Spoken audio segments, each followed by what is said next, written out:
సాధన చేయుమురా నరుడా సాధ్యము కానిది లేదురా అలవాటైతే విషమే అయినా హాయిగా త్రాగుట సాధ్యమురా సాధన చేయుమురా నరుడా సాధ్యము కానిది లేదురా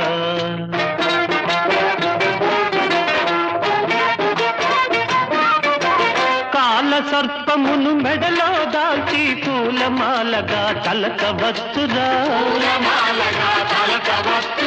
ఏకాగ్రతతో ధ్యానము చేసి లోకేశ్వరునే చేరవచ్చురా దాసతుకారాం తత్వబోధతో తరించి ముక్తిని పొందుమురా సాధన చేయుమురా నరుడా సాధ్యము కానిది లేదురా